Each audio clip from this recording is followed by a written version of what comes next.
Advertencia, lo que viene a continuación es no apto para mentes aburridas. Las opiniones vertidas en este programa son de exclusiva responsabilidad de nuestra insaciable curiosidad. Señoras y señores, porque todo en la vida tiene su ciencia. Aquí comienza All You Need Is Love. El show de ciencia y tecnología más querido del mundo. Con la conducción del periodista Iván Rimaza. ¿Cómo están? Bienvenidos a una nueva edición de Santiago TV. Nada que ver, All You Need Is Love se llama este programa. Perdón, tengo los cables cruzados. De hecho, después vamos a hablar del cerebro. Podemos hablar de por qué se nos cruzan los cables de repente. Y lo emitimos, por supuesto, completamente en vivo por Santiago TV, Radio USACH 94.5 FM, a lo largo de todo Chile, también por la señal de Zapping, Mundo Pacífico. Y recuerda que si también quieres seguirnos, porque ver tele en vivo sabemos que cada vez es menos popular, tenemos las repeticiones los sábados y domingos, también de lunes a viernes a las 7:30 de la tarde por Santiago TV, el canal 50 de la televisión abierta de nuestro país. Oye, una pregunta para empezar calentando el cerebro, ya que me trabé yo mismo, también me va a servir a mí, entibiar un poco mi pensamiento. ¿Por qué nos da sueño después de almorzar? ¿Por qué nos da sueño después de almorzar? ¿Y por qué en Chile, la verdad, esto ya es una queja como personal, no tenemos una horita para la siesta? Debería existir también, porque en países como España, la siesta es como una institución cultural. Pero acá, a veces pareciera que es como un pecado laboral para algunas personas. Bueno, partamos por lo que pasa en nuestro cerebro, en nuestro cuerpo, estrictamente, porque el sueño que sentimos se debe a que comer desata una bomba química y hormonal. Por ejemplo, cuando consumimos carbohidratos, nuestro cuerpo libera insulina. La insulina, a su vez, cambia la disponibilidad de aminoácidos que tenemos en la sangre. Ahí hay unos detalles que mejor omitir para la claridad de este tema. Lo que puede favorecer que el cerebro produzca serotonina y más tarde melatonina, la hormona del sueño. O sea, es como un efecto dominó. Comer lleva a que se activen las vías que regulan nuestro descanso, indirectamente, ¿no? Pero esa no es la única razón. Investigadores de la Universidad de Cambridge han demostrado que los carbohidratos refinados provocan un pico de insulina más dramático que las proteínas o las grasas. Es decir, importa también qué es lo que comes. También importa mucho tu ritmo circadiano natural. No a todos les da sueño después de comer, o no a todos con la misma intensidad, y depende también por eso de tu ritmo circadiano. Los científicos le llaman a toda esta cuestión somnolencia postprandial. Y tiene que ver con que la digestión desvía sangre hacia tu estómago, entonces muchas veces nos sentimos cansados por eso y por todas las otras cuestiones que te mencioné también. Pero el tema es que no todas las sociedades, lo que te decía antes de la siesta, no todas las sociedades han reconocido este patrón biológico natural. Por ejemplo, algunas culturas nórdicas o anglosajonas, los gringos sin ir más lejos, han desarrollado una ética del trabajo que ve la somnolencia como una debilidad moral. Y que es algo totalmente natural, ¿no? No es falta de voluntad, como te acabo de explicar, es un proceso fisiológico. Pero hay varios estudios que muestran que las sociedades con tradición de siesta tienen menores tasas de enfermedades cardiovasculares, menor estrés laboral, pero claro, parece que la máquina, la producción y ser serviles del mercado es más importante que nuestra salud. Pero igual, si quieres luchar contra lo natural, te puedo dejar algunos consejos. Tendrías que evitar los carbohidratos simples, por ejemplo, en el almuerzo, o tomar cafeína. Pero el dato también de la cafeína es que el café te lo tienes que tomar antes de empezar a sentir sueño, porque si no, es menos estimulante. Pero en realidad, ¿para qué pelear contra lo inevitable? Esa es mi postura en realidad. Quédate dormido nomás. 20 minutos después del almuerzo no le hacen daño a nadie y pueden aumentar tu productividad muy importantemente. Además que si duermes en el baño, por ejemplo, nadie se va a enterar. Como el árbol que cae y nadie lo ve, ya lo mismo. Si nadie te ve pegarte una siesta, está todo bien y tú te vas a ver muy beneficiado, muy beneficiada. Acá empieza All You Need Is Love. Te escuchamos. Esto es Conexión Cuántica.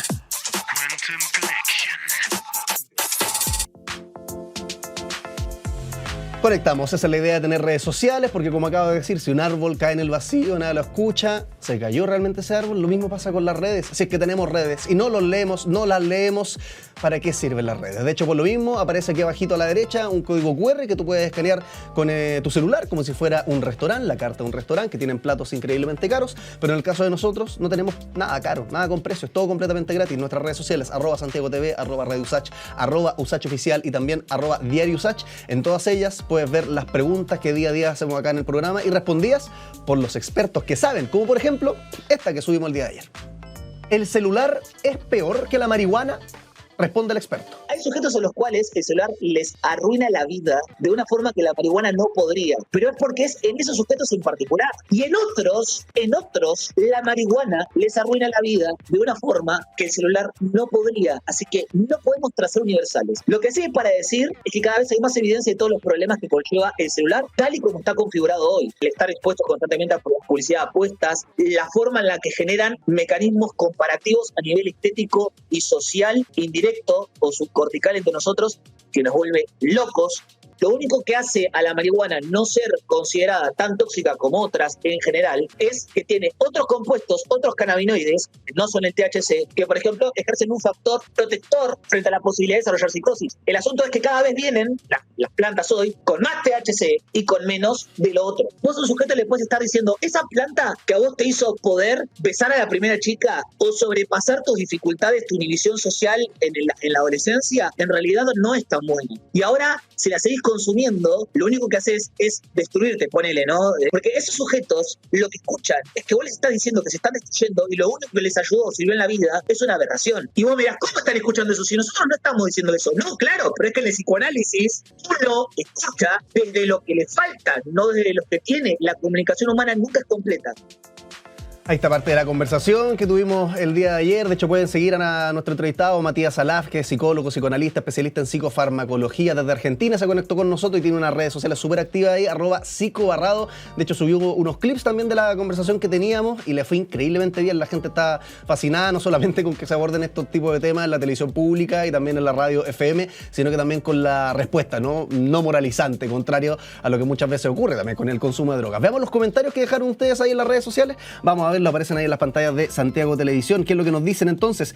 Es impactante cómo al final las adicciones, sin importar lo que sean, siempre nos afectan demasiado, nos dice ahí Pipe P.O., que de hecho es parte de lo que también comentaban. Si es que reviso, mira, de hecho me voy a ir acá a las redes sociales del entrevistado, porque en los comentarios de su perfil también hay un montón de cuestiones relacionadas justamente con el momento que acabamos de ver, lo de si el celular es mejor o peor. Claro, muy entre comillas, todo esto depende de cómo definamos, peor también entre las sustancias, y le comentan aquí: oye, ¿qué pasa si estoy viendo esto en mi celular mientras me fumo un porro?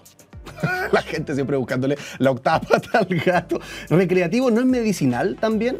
No, no necesariamente. De hecho, por lo mismo Matías ahí lo hacía muy claro. La gran diferencia, y podríamos estar hablando 40 minutos de cannabis medicinal, pero es que en lo medicinal hay un control, hay un profesional que está detrás, hay una dosificación, hay una proveniencia generalmente de dispensarios que es trazable. En cambio, con lo recreativo, todo aquello muchas veces no existe. No hay un profesional, no hay una dosificación controlada y muchas veces se obtiene también la sustancia del mercado negro. Y en el mercado negro uno no tiene idea qué es lo que está comprando muchas veces. Qué bueno este formato de entrevista, siempre atinado, felicitaciones, mi admiración, @psicobarrado, le comentan también en las redes sociales para que lo vayan a revisar, no solamente de nuestro entrevistado, sino que también @Santiago TV, porque estamos ahí compartiendo todos estos contenidos. Seguimos con más, ¿te parece?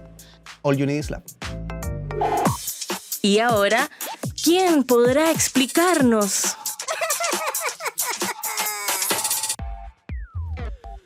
Vamos a hablar sobre el cerebro, pero en particular el cerebro de los millennials, porque tengo acá el libro de Cintia Hurtado, Manual del Cerebro para los Millennials, que de alguna manera es como una guía de supervivencia, diría yo, como de dudas básicas sobre cómo funciona nuestra cabeza y cómo enfrentar muchos de los problemas. La ansiedad, yo creo que para muchos es la principal que tenemos, no sé si por ser millennials o no, bueno, eso es parte de lo que vamos a conversar con Cintia Hurtado, neuropsicóloga, autora también de este libro, Manual del Cerebro para Millennials. Cintia, nuestro público te da un aplauso, gracias por estar en el programa. Gracias por la invitación. ¿Cómo te va? ¿Todo bien? Bien, todo bien, feliz de estar acá. El Manual del Cerebro para Millennials. Sí. Me gustaría entrar al tiro en materia, pero primero quería hacer como un framing, un contexto, que es la típica pregunta que hacen todos los periodistas, como ¿por qué escribir este libro? La idea es enseñarle a la gente cómo funciona el cerebro, enseñarle a la gente cómo relacionarse mejor con el cerebro, tranquilizar a la gente. O sea, ¿cuál fue como el problema que tuviste y dijiste, sí, por acá tengo que irme con el libro? Sí, sabes que hay específicamente dos motivadores. ¿Ya? El primero, porque yo al ser millennial me encuentro en una situación muy particular en donde somos adultos que no recibimos educación emocional y por otro lado se nos, de alguna manera, se espera de nosotros poder ser padres, madres, cuidadores, docentes, que ayude a otros a conocerse y a tener inteligencia emocional. Eso por un lado. Y por otro lado, la cantidad de clientes, instituciones con quienes trabajo, que siempre me decían, después de cada capacitación, después de cada conferencia, ¿dónde puedo leer un poco más? Porque en general todo lo que tiene que ver con el cerebro queda en la academia, queda mucho en lo abstracto. ¿Cómo lo puedo bajar a mi realidad? Y nunca tenía una respuesta porque no había material al respecto. Así que esa fue la segunda motivación por la cual escribí el Manual del Cerebro para Millennials. Oye, enfoquémonos en lo primero, porque me llamó la atención lo que dijiste de que no recibimos educación emocional. Para muchos esto puede ser, no quiero decir una obviedad, pero lo tienen integrado. Ha sido como un tema de conversación, la falta de educación emocional. Sí. Pero la pregunta entonces que te quería hacer no iba tanto por qué no recibimos educación emocional, que yo creo que eso es una pregunta mucho más larga, sino cómo impacta eso a nuestro cerebro, el no recibir educación emocional quizás desde una edad temprana. Muchísimo, muchísimo, porque estamos como, en Argentina se dice, estamos nadando como en dulce de leche.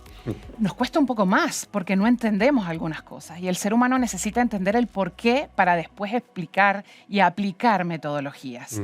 Y sabes que muchas veces me encuentro con libros de autoayuda en que nos dan una metodología específica. Bueno, haz 1, 2, 3 y 4, pero no entendemos el porqué. Entonces al final esa metodología o no termina sirviendo o no termina siendo sustentable en el tiempo.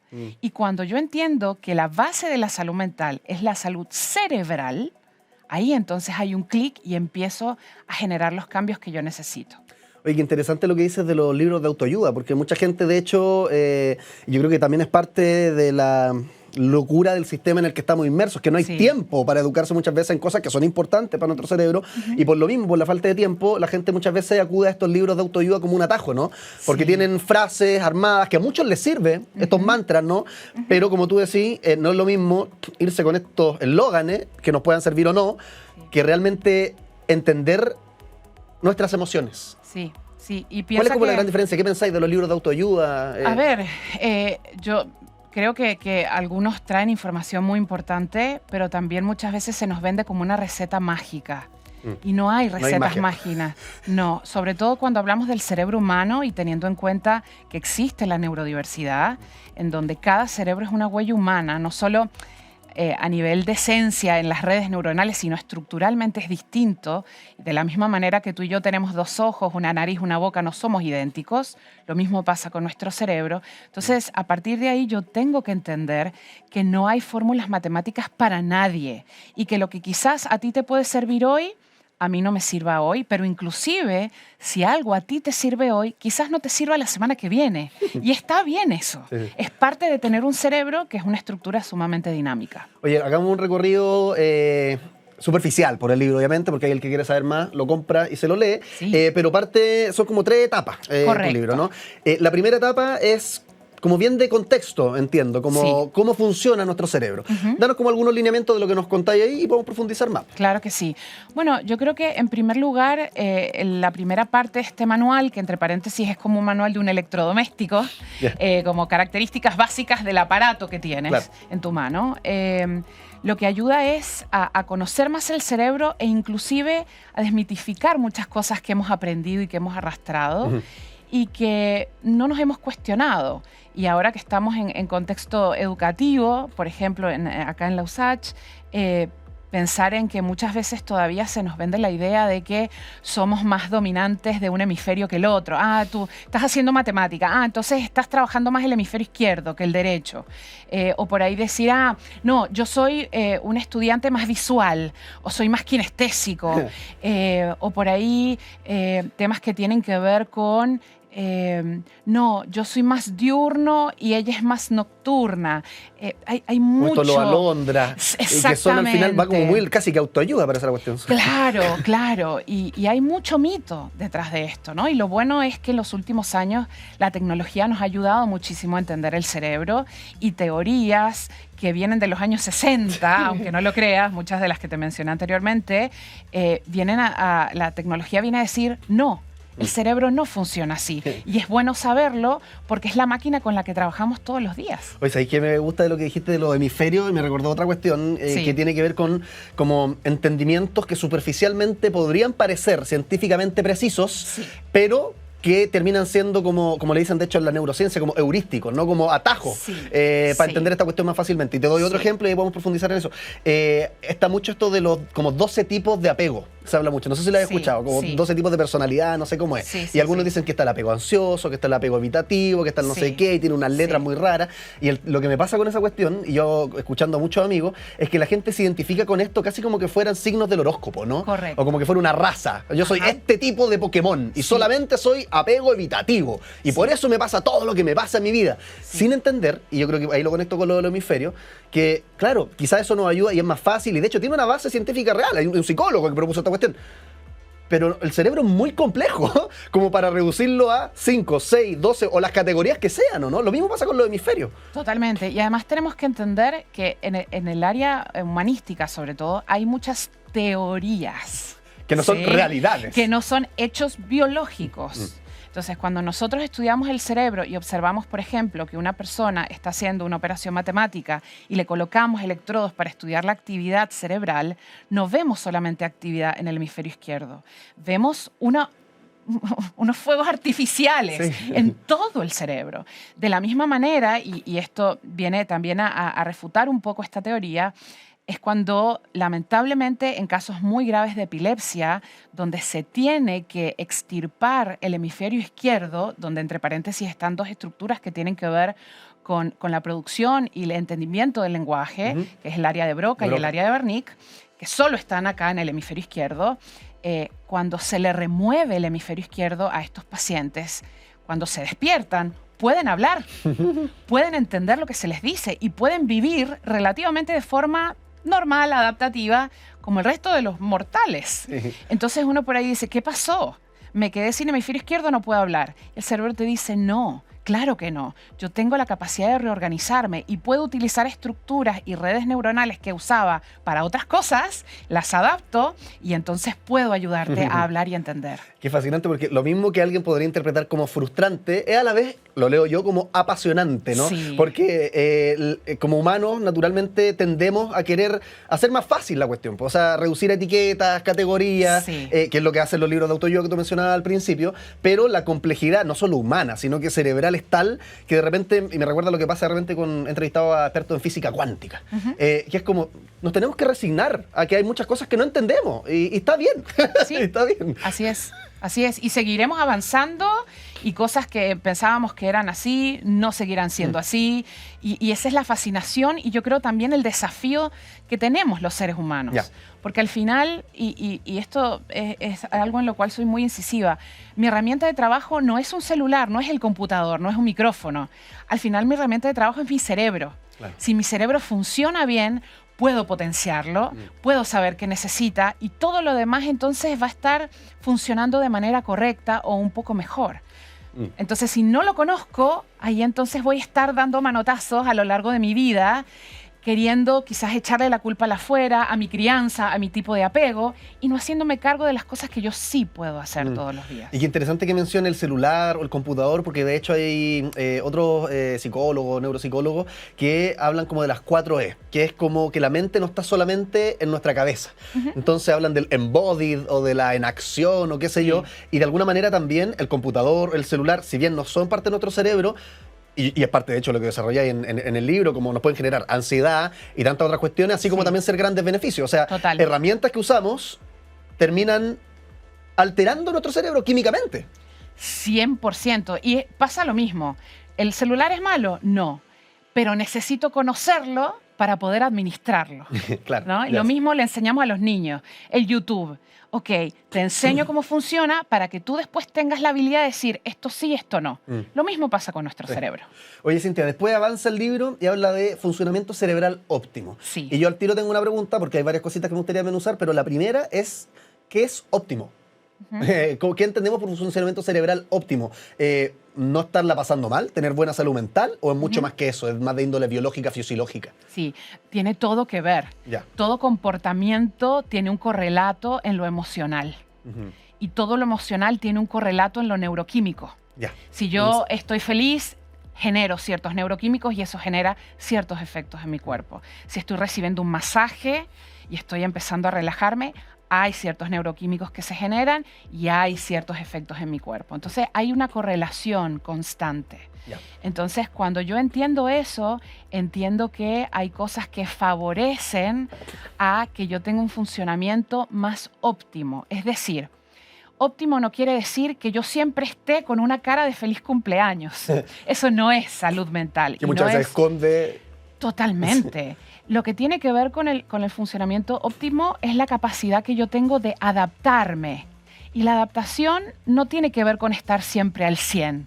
Tiene que ver con estar a veces en 40 y entenderlo y aceptarlo y abrazarlo. Qué bonito eso también. Y después poder decir, hoy estoy en 70. Bien, lo aprovecho. Y entonces tener esa flexibilidad, porque se nos ha enseñado que es muy lineal, ¿no? Yo, para estar bien, tengo que estar así.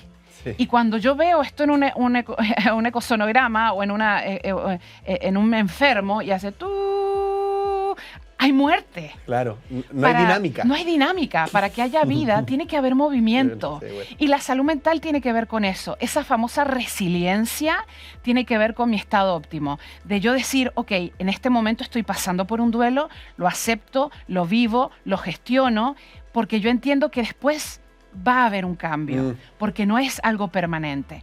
Ahí está la salud óptima. Oye, que me encantó todo lo que dijiste, porque me recordó mucho también a como algunas bolas que tiene la psicología humanista, desde el lado de la autocompasión, por ejemplo. Sí. ¿Y por qué lo digo? Porque, de nuevo, el sistema en el que estábamos, la vida, la pega, la vida en general, nos enferma mucho, pero muchas veces también nosotros, por falta de autocompasión, nos enfermamos aún más, ¿no? Sí. Porque está bien, un duelo es increíblemente doloroso y puede durar muchos años. Estar cesante es increíblemente frustrante y puede ser estresante. O de tener pega y estar colapsado también puede ser muy, muy, muy horrible. Pero de repente nosotros, al vernos en un estado que consideramos no óptimo, como tú decías, hoy ya llevo como 2 semanas rindiendo 20%, puta que soy penca, no sé qué.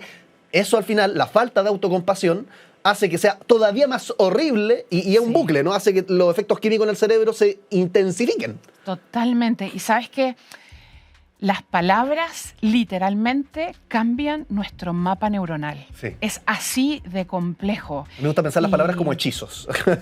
Totalmente, totalmente. Y tiene mucho que ver con redes neuronales que nosotros llamamos redes neuronales por default.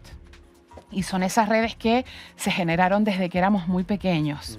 Por ejemplo, redes neuronales que tienen que ver con nuestra autoestima y que cada vez que nos equivocábamos nos decían, eres tonto, no puedes, no te va a dar.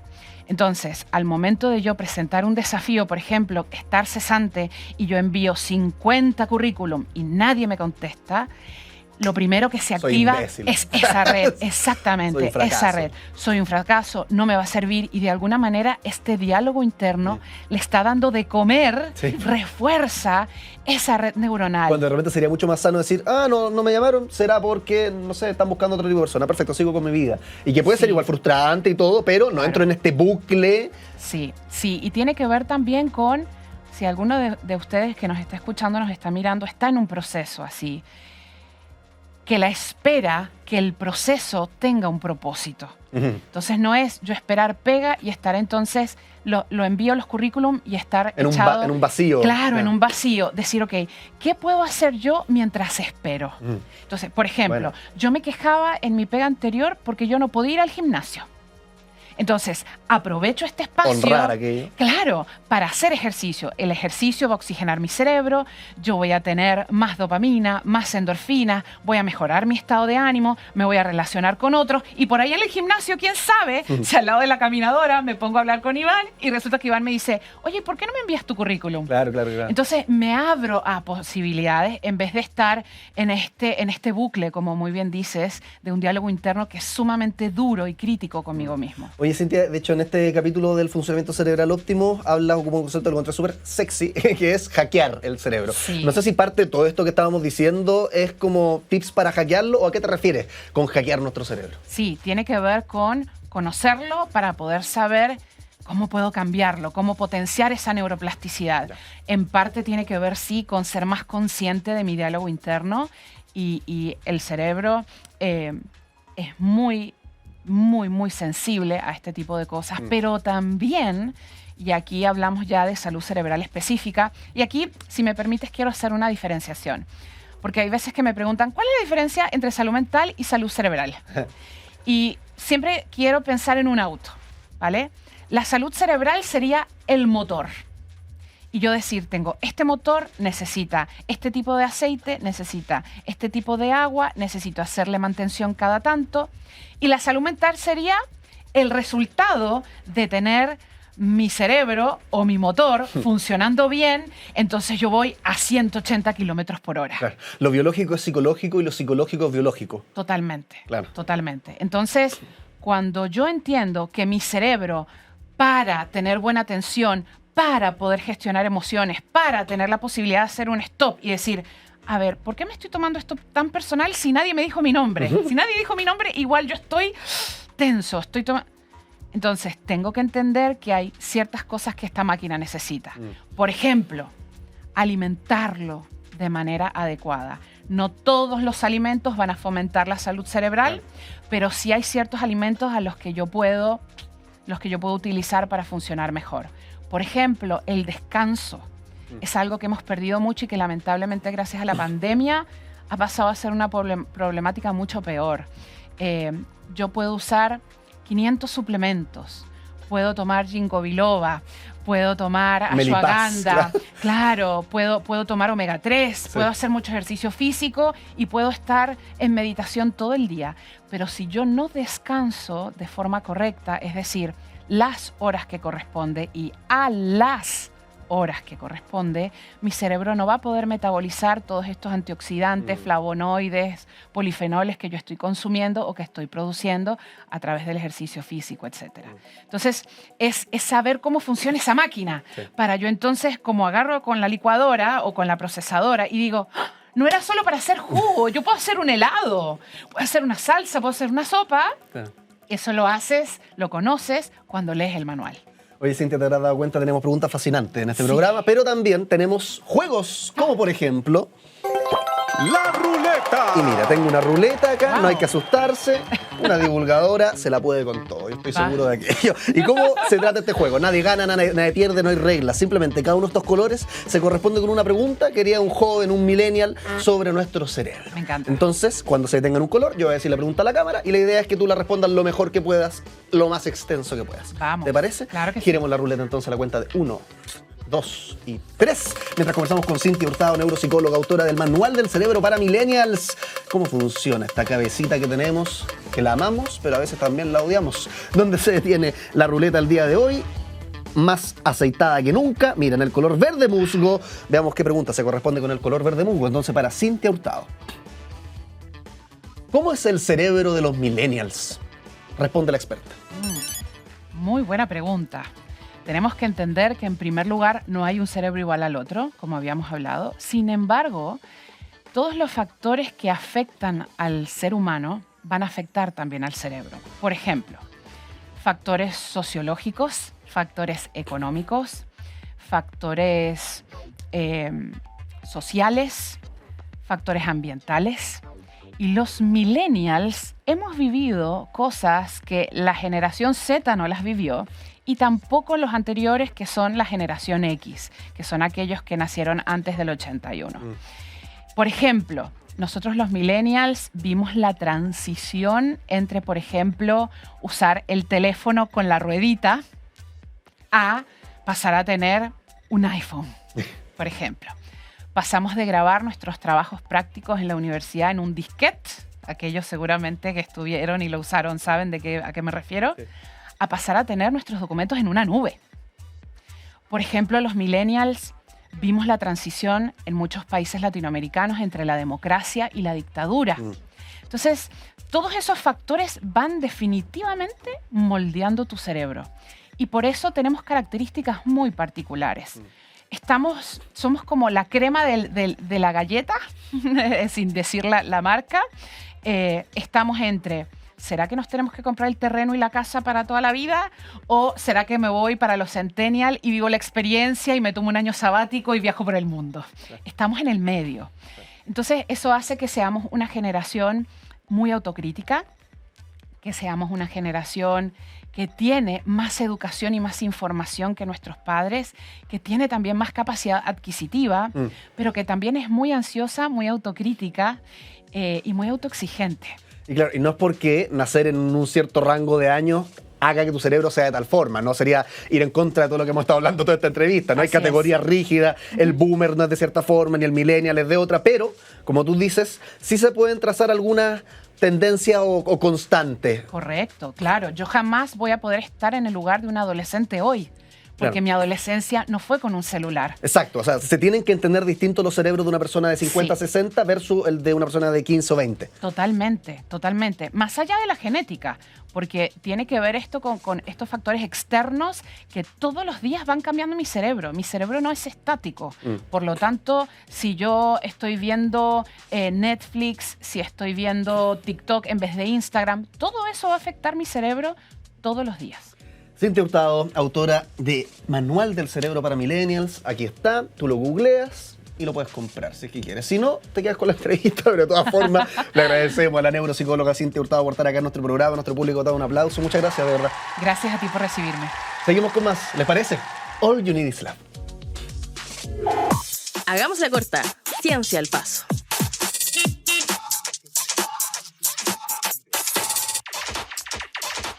Tenemos una noticia científica que nos llega directo desde Argentina. Tú, Cintia, de hecho eres argentina, ¿no? A propósito. Mitad argentina, genéticamente. Casada con argentino. Oye, y la UBA le otorgó el título honoris causa a Charly García. En un acto llevado a cabo en la Facultad de Filosofía y Letras de la UBA se hizo entrega del título honoris causa al cantante y compositor Charly García. Se trata del máximo reconocimiento honorífico que concede esta institución a personas destacadas por contribuciones en sus respectivos campos. Y tú dirás, ¿qué tiene que ver esto con la ciencia? Bueno, todo. Las áreas del conocimiento son increíblemente gigantes, desde las artes y la expresión, como el aporte de Charly García, y muchos investigadores hacen estudios al respecto, hasta las ciencias exactas, ciencias naturales, ciencias sociales y humanidades. De hecho, ante un aula colmada, Charly, que lo estamos escuchando ahí de fondo, agradeció el homenaje. Dijo, gracias a la universidad, de haber dicho así, ¿no? Con su tono característico, por este reconocimiento tan importante. Desde ahora pasaré a llamarme Doctor Charly García, expresó el cantante después de recibir este diploma de doctor honoris causa. Ahora, ojo que en cuanto a los galardones recibidos, esta resolución que le otorga el honoris causa recuerda que este hombre, Charly García, La Máquina de Hacer Pájaros, Sui Generis y tantas otras bandas, no solamente su proyecto solista, ha obtenido varios premios, indican desde la universidad, entre los que cabe destacar Premio Excelencia Musical en los Grammy Latinos del 2009, el Premio Conex de Platino, por ahí por los 80, en la época que hizo el Clicks moderno y dejó loco a todo el mundo, el Premio Conex también mención especial, más recientemente en el 2025. De hecho, ahí lo estamos viendo a Charly en las pantallas de Santiago Televisión con su boina muy alegre, y ahí lo estamos viendo en versión antigua, en versión ochentera, cuando, por supuesto, muchos de los clásicos fueron grabados en ese estudio. De hecho, uno de esos lo estamos escuchando ahí de fondo. Por todo ello, entonces, el Consejo Superior de la UBA resolvió otorgarle a Charly García el título de doctor honoris causa de la universidad, diciendo que uno de los hitos más notables de su carrera fue la creación de la ópera rock La hija de la lágrima en 1994, que la presentó en el Gran Rex de Buenos Aires.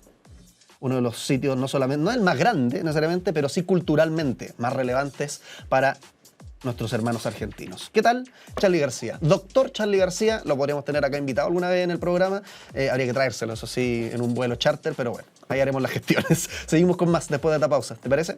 All You Need Is Love. Hagamos la corta. Ciencia al paso.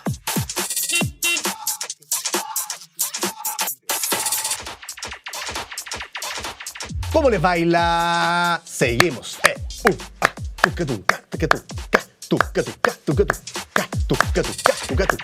Ya, y así podríamos rellenar hasta las 12 del día bailando la base de este programa.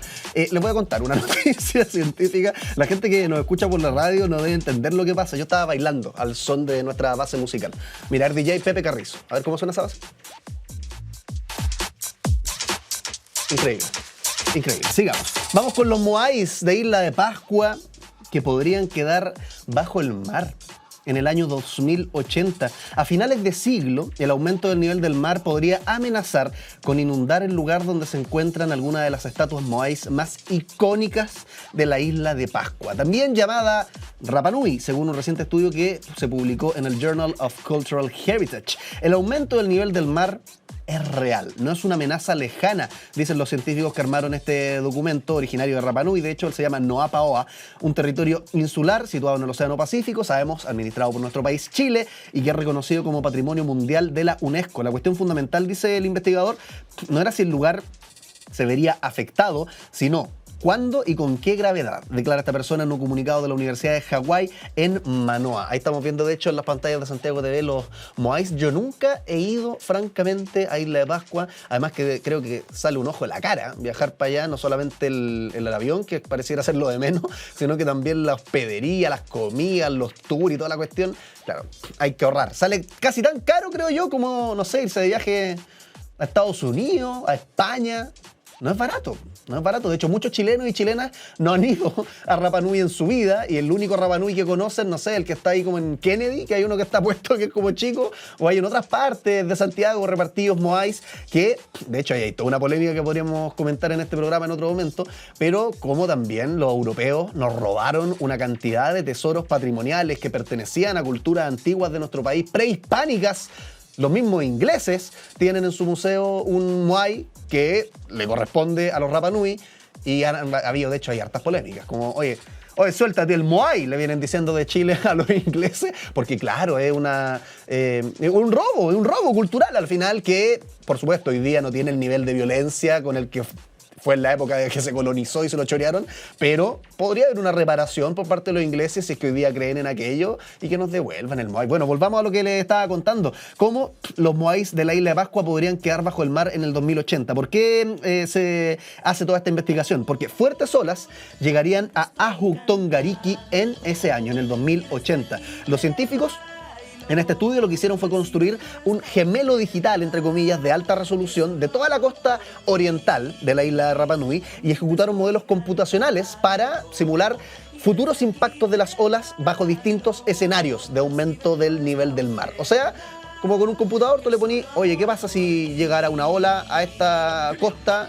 con esta intensidad? Y el computador lo simula y veis más o menos la hecatombe que podría quedar. Y los científicos superpusieron los resultados con mapas también de sitios culturales de Rapa Nui, que hay montones, para identificar cuáles podrían quedar inundados en las próximas décadas, llegando a la conclusión de que las olas podrían alcanzar lo que te decía recién, Ahu Tongariki, que es la mayor plataforma ceremonial de la isla, y no estamos hablando en 100 años, en 1000 años, cuando el sol se extinga y los humanos nos muramos, no, en el 2080, o sea, a la vuelta de la esquina. Claro, faltan 3, 5, más de 50 años, pero de todas formas yo voy a estar vivo para esa época, todo el equipo que hace este programa va a estar vivo, tú seguramente que estás viendo este programa, a menos que tengas sobre los 60, yo creo que vas a seguir vivo para el 2080 e imagínate ver en ese momento, cuando ya tengamos, no sé, 80, 90 años, ver en la tele Rapa Nui inundado por completo. Trágico sería, porque obviamente va a generar todo un impacto a la flora y a la fauna del lugar. El hallazgo entonces proporciona los datos específicos y urgentes necesarios para incentivar el debate y la planificación de la comunidad para el futuro, dice el científico a cargo de este informe, que nos dice que los Moais de la Isla de Pascua podrían quedar bajo el mar de acá al 2080. Uy. Seguimos con más. All You Need Is Love. La máquina del tiempo.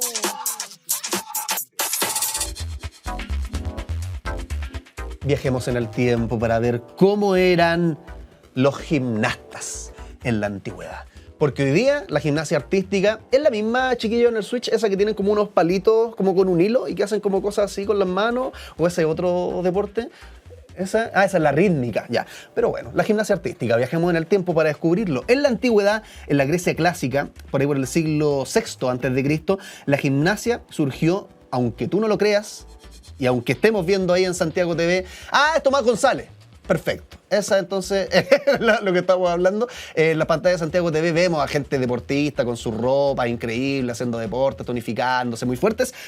Pero en la Grecia clásica, todo esto partió no tanto porque, no sé, quiero arrancar de mi ansiedad, o quiero sentirme más cómodo con mi cuerpo, o quiero bajar de peso, sino que surgió como una práctica militar principalmente y ritual. Los atletas entrenaban fuerza, flexibilidad y agilidad. Se practicaban saltos, acrobacias, ejercicios con caballos en festivales como los Juegos Olímpicos antiguos. De hecho, el término gimnos, que es de donde viene gimnasia, desnudo en griego, refleja que muchos entrenamientos se hacían sin vestimenta, como parte de justamente la disciplina física y estética, ¿no? O sea, veamos cómo está quedando el fruto de tu esfuerzo. De alguna manera era la lógica que primaba en esa antigua. Más que un deporte competitivo entonces o de, no sé, autoconocimiento, la gimnasia era vista como un medio de formación integral del cuerpo, muchas veces, como te decía, con fines rituales o militares. Durante la Edad Media, el interés en la educación física disminuyó en Europa, aunque se mantuvieron prácticas acrobáticas en varios espectáculos, ferias. De hecho, la gimnasia sobrevivió principalmente en formas recreativas y circenses.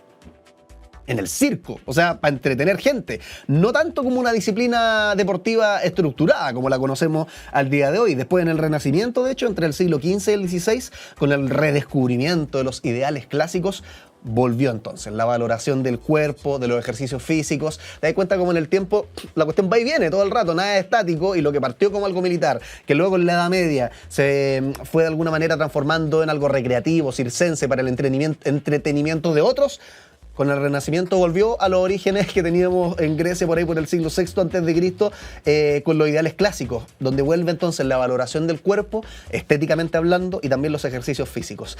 La gimnasia moderna, como la conocemos hoy día, recién sus bases fueron sentadas en el siglo XVIII con pedagogos como Johann Gutsmuth y Friedrich Jahn, quienes diseñaron aparatos como barras y caballos, que de hecho muchos de ellos han aparecido ahí en las pantallas de Santiago Televisión, y es con lo que tú asocias generalmente la gimnasia en la actualidad. La gimnasia artística entonces se consolidó como deporte competitivo recién en el siglo XIX y fue incluida en los Juegos Olímpicos modernos desde... Para el caso de lo masculino, que lamentablemente siempre ha existido un sesgo, te he hablado acá en la ciencia, en la vida en general, lo mismo va a ser la gimnasia. Los hombres pudieron hacer gimnasia antes que las mujeres en 1896 y se instaló la gimnasia artística en los Juegos Olímpicos femeninos. Después, recién en 1928, se permitió que las mujeres hicieran gimnasia artística en los Juegos Olímpicos. Existen ahora aparatos específicos: suelo, salto, barras paralelas, barra fija en el caso de la gimnasia artística masculina, suelo, salto, barras asimétricas y viga de equilibrio en el caso de la gimnasia artística femenina. Combina entonces hoy día, a partir de todo lo que te he contado, fuerza, elasticidad, coordinación y expresión artística con rutinas que integran música y coreografía. Por supuesto, ha entrado con toda la tecnología también, aportando seguridad, las colchonetas, sensores de movimiento, entrenamiento virtual y análisis biomecánico también de los atletas.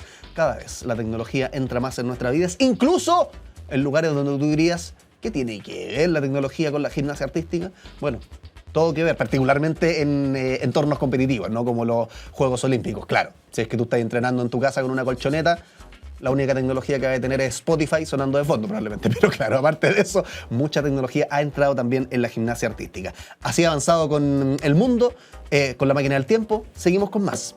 All You Need Is Love. Hagamos la corta. Ciencia al paso.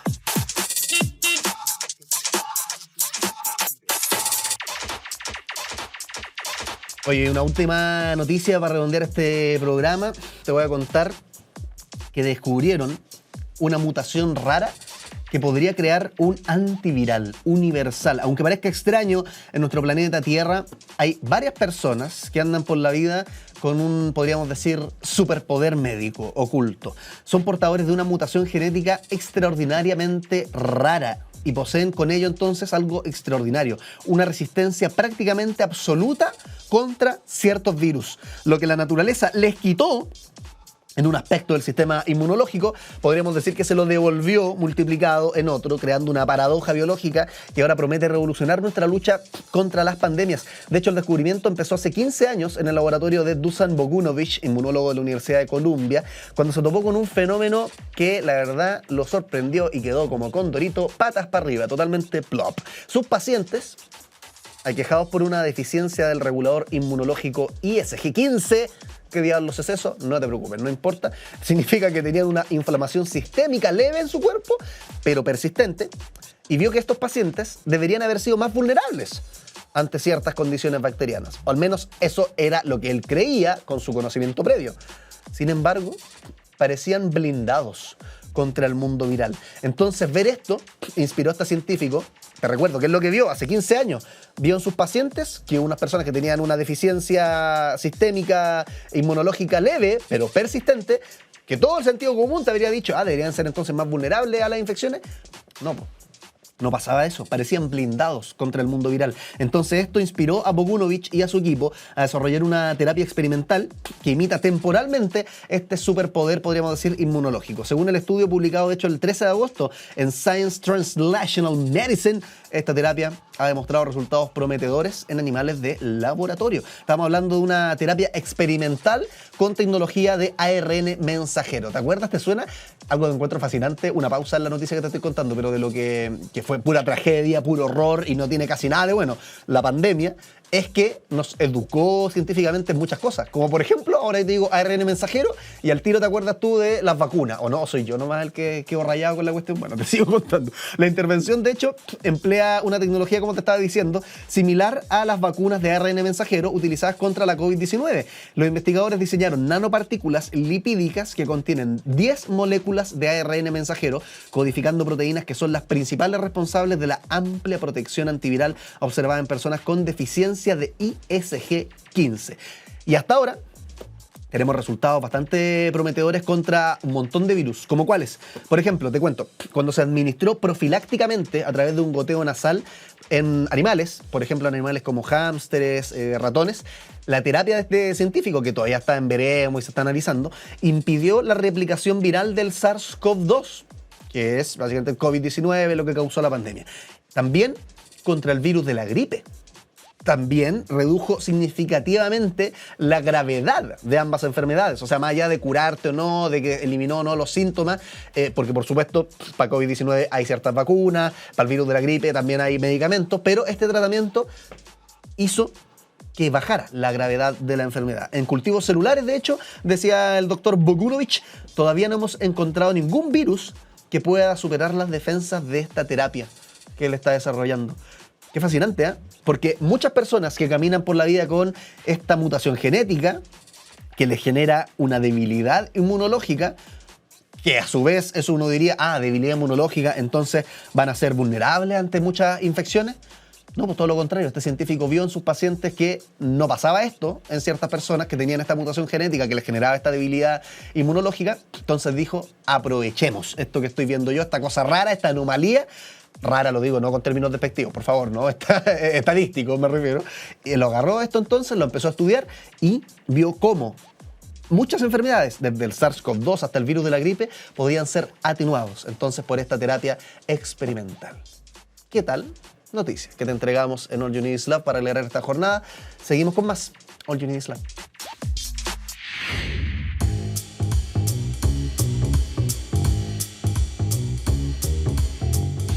Uy, que hablamos de cosas el día de hoy. Por ejemplo, en la primera mitad del programa nos preguntábamos ¿por qué nos da sueño después de almorzar? Y hoy día ando picado a choro. Así que les voy a responder esta pregunta de nuevo. Igual como lo hice al principio del programa. Ya, ¿por qué nos da sueño después de almorzar? ¿Y por qué en Chile no tenemos una horita para la siesta, como por ejemplo en España? Bueno, hay muchas cosas que entran en juego en esto de que no nos dé sueño después de almorzar. Por ejemplo, cuando consumimos carbohidratos, nuestro cuerpo libera insulina y la insulina genera como un efecto dominó que finalmente termina haciendo aparecer en nuestra cabeza melatonina, que es la hormona del sueño. Así es. No solamente en lo que todos sabemos, que por supuesto... me dio sueño, me voy a quedar dormido acá en el estudio de Santiago TV, ¿te imaginas? No, sino que también, por supuesto, se va la sangre a nuestro estómago, eso probablemente ya lo sabía, es parte del sentido común, por tanto hace que estemos más agotados, pero ojo, que al final, más allá de qué es lo que nos causa el sueño después de almorzar, mi mensaje aquí es a respetar esa naturalidad de nuestro cuerpo, porque muchas sociedades no reconocen este patrón biológico natural.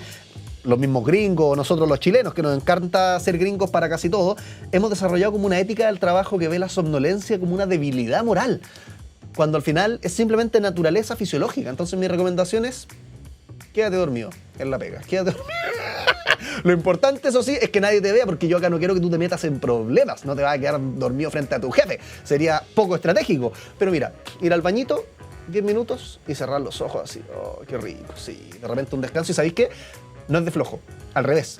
Después de ese despertar, vas a estar mucho más productivo que antes de iniciar esa siesta. Así que ahí, con evidencia científica. Aunque me dicen acá al oído que 10 minutos es muy poco, sí es verdad. Suelen decir que las power nap o las siestas poderosas duran al menos 20 minutos. Y si te pasáis de los 30, puede que el efecto sea contrario. Vaya a despertar con más sueño. Entonces pon una alarma también, si es que quieres pegarte una siestita ahí en la pega y que nadie te vea, siempre es la recomendación. Bueno, y también hablábamos sobre el cerebro de los millennials con Cintia Hurtado, neuropsicóloga, autora de El Manual del Cerebro para los Millennials, para saber cuáles son las particularidades que tiene nuestra cabeza y cómo podemos hackear nuestro cerebro. Como siempre, de 11 de la mañana a mediodía, completamente en vivo, hacemos All You Need Is Love por Santiago TV y Radio USACH. Y recuerda que también repeticiones de lunes a viernes a las 7:30 de la tarde por el canal 50 de la televisión abierta, y los fines de semana también nos puedes encontrar a lo largo de todo Chile por Zapping y Mundo Pacífico. Que estén muy bien, nos encontramos en la próxima.